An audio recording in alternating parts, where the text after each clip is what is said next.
On est à Deauville, on n'est pas à Deauville.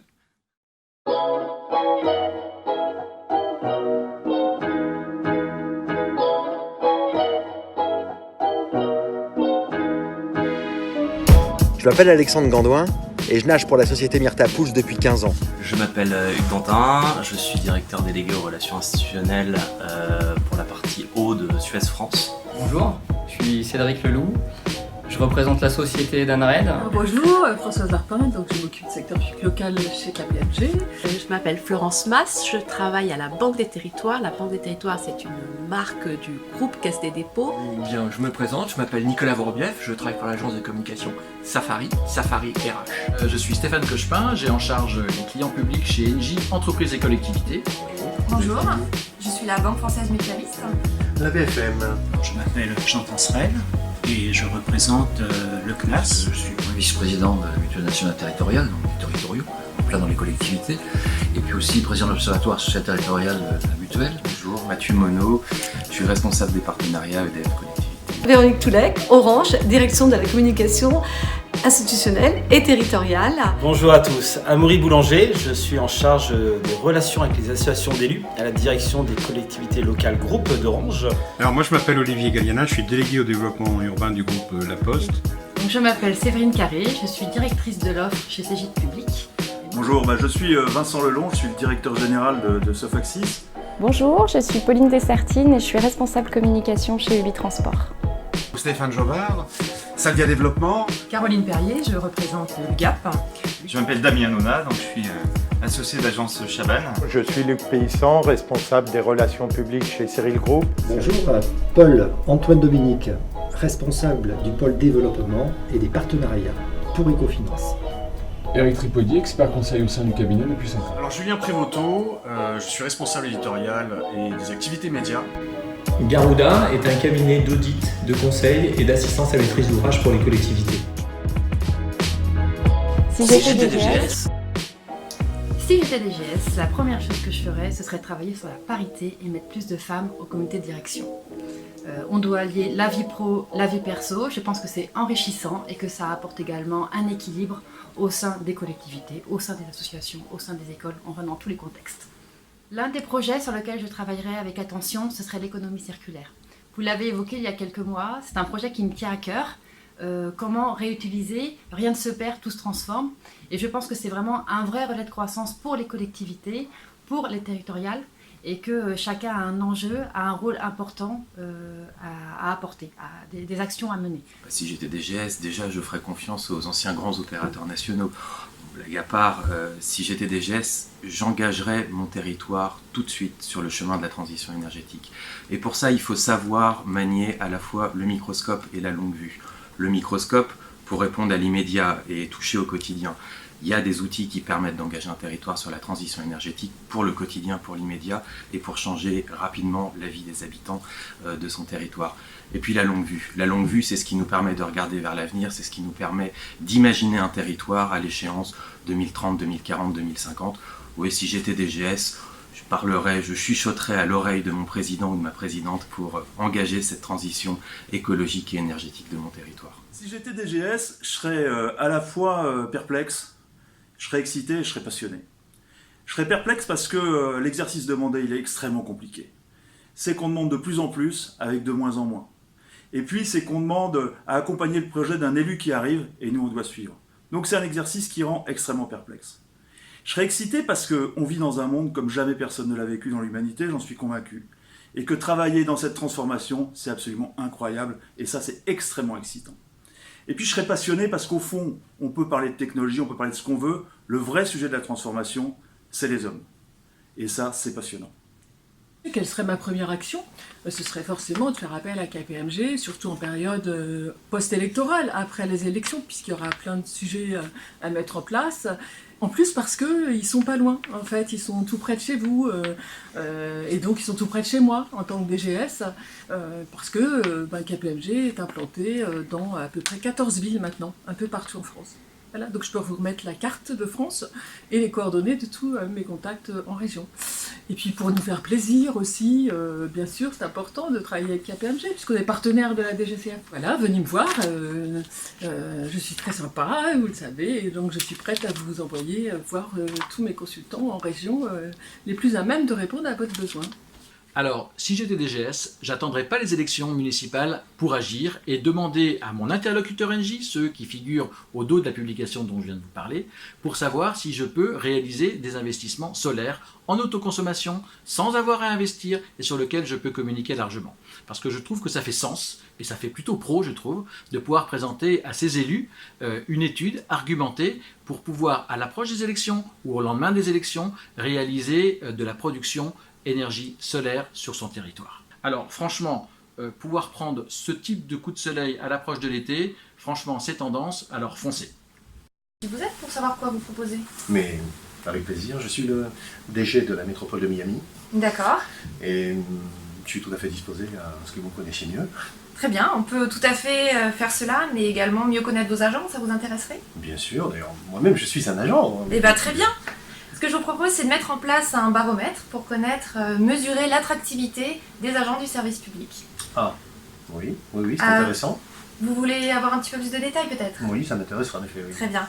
L'idée, ce serait de savoir ce qui attire les agents de la fonction publique territoriale et ce qui permet de les fidéliser. Très bien, mais vous faites ça comment? Alors c'est très simple, on a un outil qui s'appelle Toulona qui permet de réaliser des questionnaires en ligne. On vous propose de monter le questionnaire et ensuite d'interroger vos agents. Alors si j'étais DGS, je me rapprocherais de la direction régionale de la Banque des Territoires. Il y a une direction régionale par région et elle est généralement sur plusieurs sites, pour essayer de construire au mieux les projets qui vont être financés par la Banque des Territoires. Donc je pense qu'il y a un gros travail de construction, d'accompagnement pour avoir des projets qui soient les plus solides, les plus viables possibles et pour aider les collectivités et toutes les collectivités à monter des projets. On n'est pas seulement là pour aider les grandes collectivités, mais aussi toutes les petites collectivités qui n'ont pas nécessairement des moyens en ingénierie interne. Et c'est notre cœur de métier aujourd'hui, lutter contre les fractures territoriales en faisant émerger sur l'ensemble des territoires des projets viables. Si j'étais DGS, je ferais en sorte que mon organisation et mes différentes directions puissent communiquer suffisamment entre elles pour que chaque politique publique locale puisse tirer parti des autres et notamment de leurs données.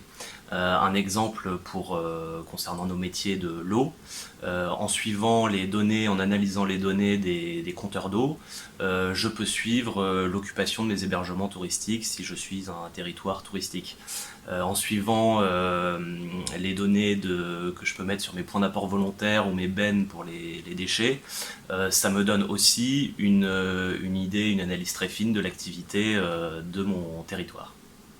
Et enfin, si j'étais DGS, je serais ici ce soir à Deauville. Alors si j'étais DGS, qu'est-ce que je ferais?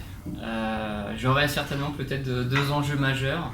Le bien-être de mes agents et la satisfaction de mes administrés. Alors comment je pourrais m'y prendre? Je mettrais en place la pratique du sport systématique au sein de ma collectivité pour permettre à mes agents de pouvoir pratiquer le sport pendant leur temps de travail et donc ainsi avoir des agents en pleine forme et certainement de limiter les accidents de travail et donc de limiter l'absentéisme. La deuxième chose, c'est que pour moi le repos c'est important et donc je mettrai en place des temps de repos au sein de la collectivité pour une fois de plus avoir des agents en pleine forme. Et puis bien évidemment, j'augmenterai le pouvoir d'achat de mes agents pour avoir des agents engagés, plus productifs. Donc avec cette recette miracle, je serai la collectivité au top de l'attractivité. Tous les agents voudront et voudraient venir dans ma collectivité, donc je recruterai les meilleurs talents. Et pour cette recette miracle, la chance que j'ai, c'est que parmi mes partenaires, j'ai quelqu'un qui peut me permettre d'y répondre. Et je crois que vous savez qui c'est. Si je devais être directeur général aujourd'hui, je pense que je ne le serais pas dans les conditions dont c'est aujourd'hui par rapport à ce que j'ai découvert, ce que je fais aujourd'hui. Non pas parce que je renais ce que j'ai fait, j'étais directeur général de grosses interco à Marne-la-Vallée, à Ouest-Provence, j'étais DG à Évry, enfin bon, dans des collectivités intéressantes, j'ai travaillé avec des yeux intéressants, comme Jacques Guyard, comme Jean-Louis Debré, et bien d'autres. Donc j'ai eu la chance de travailler avec des gens intéressants, une carrière qui s'est bien passée. Mais je pense que la donne aussi a un peu changé. Mais ce qui a changé surtout, je dirais, c'est que, je reviens à ce que je disais, c'est l'exigence des usagers aujourd'hui qui est pertinente. Ça pose la vraie question des principes démocratiques, que la démocratie représentative est en crise. On parle de démocratie participative, je crois qu'il faut trouver un équilibre entre les deux. On ne peut pas être dans l'un ou l'autre au niveau excès. Vous allez me dire, mon propos est peut-être un peu politique, mais je pense qu'un directeur général ne peut pas étranger des évolutions sociétales qui sont liées à la politique. Je ne serai pas DGS aujourd'hui parce que je disais, j'ai découvert autre chose. Je pense être plus utile en apportant à des gens qui ont un peu moins de certitude. Parce que comme je le dis souvent, c'est vrai surtout au niveau des politiques, excusez-moi si mon langage est un peu acerbe, mais la certitude c'est souvent le moteur des parvenus, alors que le doute c'est le moteur de nos actions. Je préfère douter pour évoluer plutôt que d'avoir des certitudes enfermées dans des systèmes. Ah, si j'étais DGS, eh bien je regarderais d'abord je m'intéresserais d'abord à mes agents. Hein, je considère que la première richesse en fait de la collectivité, eh bien, c'est la richesse humaine, c'est le capital humain. Ce sont donc mes agents. Trop souvent, je crois que les dernières réformes, notamment la recomposition territoriale que nous venons de vivre, l'a encore montré, nous mettons d'abord en avant les réformes financières, les réformes organisationnelles. Et en fait, le volet humain passe en dernier. C'est un peu un impensé souvent de la réforme, curieusement. Donc j'encouragerais les DGS à regarder comment sont traités sur le plan de l'action sociale les agents. Moi, si j'étais DGS, en tout cas, je m'intéresserais justement à tous ces outils de participation pour faire en sorte que la définition des politiques publiques qui sont dans les compétences de ces intercommunalités, eh bien, soit au plus près de la population.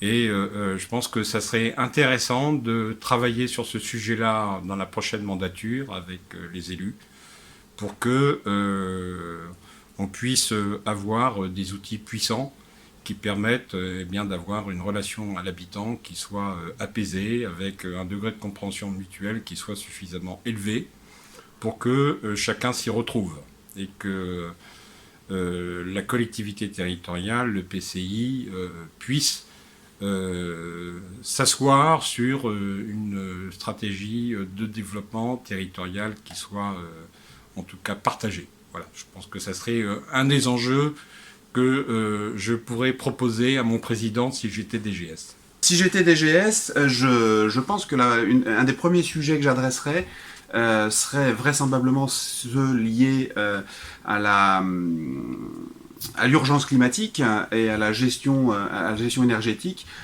Et donc, je profiterai de Salvia Développement, par exemple, avec ses solutions de gestion d'énergie des bâtiments, pour pouvoir effectivement rapidement faire un audit de l'ensemble de mes consommations énergétiques, pouvoir réduire cette facture énergétique dans l'ensemble des bâtiments de ma commune ou de mon intercommunalité, et donc ainsi répondre à deux choses, cette urgence climatique en réduisant mes consommations, mais aussi des gains financiers assez substantiels, puisque cela se vérifie normalement à chaque fois, puisque mes collègues DGS m'ont largement démontré qu'à chaque fois qu'on mettait en place un tel outil, on y gagnait, le retour sur investissement était assez rapide. Si j'étais DGS, j'aurais à cœur de savoir que je fais les bons choix, c'est-à-dire de faire des choix qui soient efficients, choisir des solutions qui soient utiles, choisir des solutions qui offrent un meilleur service et aussi qui respectent les contraintes budgétaires. Parce que faire plus simple, plus fiable, tout en étant moins coûteux, avec les solutions numériques du bitransport, c'est possible. Pour mieux répondre aux attentes des citoyens, qui sont des attentes croissantes en matière de développement durable, je ferai en sorte d'intégrer dans les procédures d'achat de mon interco des critères d'insertion sociale pour l'insertion à la fois des personnes handicapées ou des personnes qui sont éloignées de l'emploi, des critères environnementaux pour réduire l'empreinte écologique de l'interco dans le cadre des achats de l'interco, mais également des critères d'économie circulaire. Voilà, et puis j'aurai également recours à l'UGAP, parce que l'UGAP me permet d'accélérer la mise en œuvre des projets de l'Interco, et puis également parce que l'UGAP est engagé dans l'achat responsable. Si j'étais DGS, je prie. J'ai une patte de lapin dans la poche pour avoir un élu compatible aux prochaines élections, pour le prochain mandat qui s'annonce décisif. Plus sérieusement, je m'intéresse à mes hommes, à ma structure, à mon organisation. Je m'intéresse aux problématiques de recrutement, de m'entourer de gens compétents, et on perd énormément d'argent et de temps à recruter les bonnes personnes, à faire des erreurs de recrutement. Et je m'intéresse à faire monter en compétences mes agents et mes responsables de service, en leur donnant les outils métiers dont ils ont besoin, et en les accompagnant sur toutes les problématiques du secteur public qui sont en perpétuelle évolution ces dernières années. Pour ça, je vais voir VK évidemment, je vais voir Julien à Deauville, je vais voir aussi Lise et Jérémy qui m'accompagnent, ils sont beaux, jeunes et sympas. Alors si j'étais DGS, moi j'ai un conseil à vous donner. J'emmènerais tous les élus avec moi pendant tout un week-end, faire du ski, voilà, dans une belle station, type le Grand Bornand ou autre, pour faire vraiment l'unité déjà entre les élus et le DGS, qui est quand même le représentant de la collectivité. Voilà. Donc un petit conseil, je pense, ça peut être sympa de commencer par un moment convivial avant d'attaquer le dur, parce que j'imagine que c'est un métier où on attaque vite dans le dur. Donc un petit moment de convivialité, un moment un petit peu de challenge, on va se coacher les uns les autres, ça peut être sympa. Moi, si j'étais DGS, ça serait de recruter les meilleurs candidats possibles et de les mettre, ces fameux meilleurs candidats, les mettre au meilleur poste. La bonne passe pour la bonne personne. Et ça, c'est capital, ça permettra d'avoir un mandat le plus serein possible. Ça commence dès la communication de recrutement, utiliser le bon support, qui permet d'avoir les meilleurs candidats potentiels, d'avoir la meilleure sélection possible de ces candidats, et puis les recruter. Et puis après, surtout, j'oubliais quelque chose de très important, savoir les fidéliser. Parce qu'une fois qu'on a recruté le candidat, il faut le fidéliser. Et ça, la marque employeur peut y aider. Si j'étais directeur général des services, la première chose que je ferais dans mon interco, c'est de faire un audit sur la partie logicielle et aussi matériel, et surtout voir la partie câblage, fibre, car c'est le prochain enjeu des intercos, c'est de se rapprocher des citoyens. Avant de faire cet audit, je lirai avant tout le livret que nous avons eu le plaisir de faire avec l'ADGCF, le livret ERP, que j'aurai le plaisir de vous présenter à Deauville, comme nous l'avions fait l'année dernière sur le livret M57. François, oui. Alors, t'es le président ou pas? Ah, n'en parle pas. Eh bien, pas plus aujourd'hui que hier, qu'avant-hier, c'est compliqué. La disponibilité des élus, c'est quelque chose de compliqué là en ce moment. Je sais pas comment faire. Hein. Écoute, moi le prochain mandat, c'est quoi? J'aimerais bien avoir des élus disponibles, qui auraient une vision du territoire, voire même un projet de territoire. Alors tant qu'on y est, qu'ils te demandent ton avis tout le temps, avant de décider. Ah ben écoute, qu'ils me consultent, moi ça m'irait bien quand même, quoi. C'est sûr. Ouais, ça serait bien. Puis je sais pas, j'aimerais bien avoir, tu sais, des syndicats constructifs. Une super équipe de direction. Exactement, une équipe de direction compétente, soudée, dynamique. Ouais, ça serait bien ça. Ah, ouais. Bon, tiens, déjà en mars, ça sera toujours ça de prix, hein. Ouais, merci. Ça donne espoir. Écoute, non, mais ce qui est surtout compliqué, c'est que toutes ces communes, c'est compliqué, c'est pas gérable. C'est sûr que 70 communes à réunir, à faire le tour de tout le monde à chaque fois, c'est pas facile. Mais toutes ces conditions réunies que tu viens d'évoquer, tu serais un DGS heureux. Je serais un DGS heureux. Si j'étais DG d'une communauté d'agglo ou métropole ou comité de communes, la première action que je mettrais en place, c'est d'auditer et de voir où j'en suis sur mes sujets numériques. Souvent, une communauté, encore moins qu'une mairie, a monté son système d'information un peu de manière empirique, en fonction des besoins. Et souvent, en plus, cette communauté, cet agglo, avait une vingtaine d'agents et aujourd'hui, on en a 200 ou 300, donc ça a complètement évolué. Donc aujourd'hui, c'est souvent un millefeuille de solutions et budgétairement, on ne sait plus trop où on en est. Donc, à mon avis, la première chose à faire, ça serait faire un audit pour savoir un petit peu où on en est. Par contre, on sait que tout ça, c'est un rêve, mais ce qui est sûr, c'est qu'il va falloir qu'on réfléchisse de façon active à nos ressources pour le prochain mandat. Il nous faut un plan d'action. Oui, il faut être force de proposition pour nos élus. Ouais, tout de suite. Et pour ça, moi je ferais bien confiance à Ecofinance. Tu as raison, appelle-les. Allez. Appelle-les. Ecofinance, bonjour. Moi, DGS d'intercommunalité, j'ai un parc de piscines vieillissant qui a 40 ans d'âge, avec des bassins qui fuitent partout et qui sont plus aux normes. Ça me coûte une fortune en maintenance. Alors moi, DGS d'intercommunalité, avec la force du réseau de la DGCF, je demande au gouvernement de lancer un nouveau plan 1000 piscines. Chaman-Delmas y est bien arrivé dans les années 70, il n'y a pas de raison qu'en 2020, surtout avec une ministre des Sports championne du monde de natation, on n'y parvienne pas. Alors moi, DGS d'intercommunalité, je propose qu'on parle de tout ça lors de l'apéro, parce que là, il faut que je prépare 2024.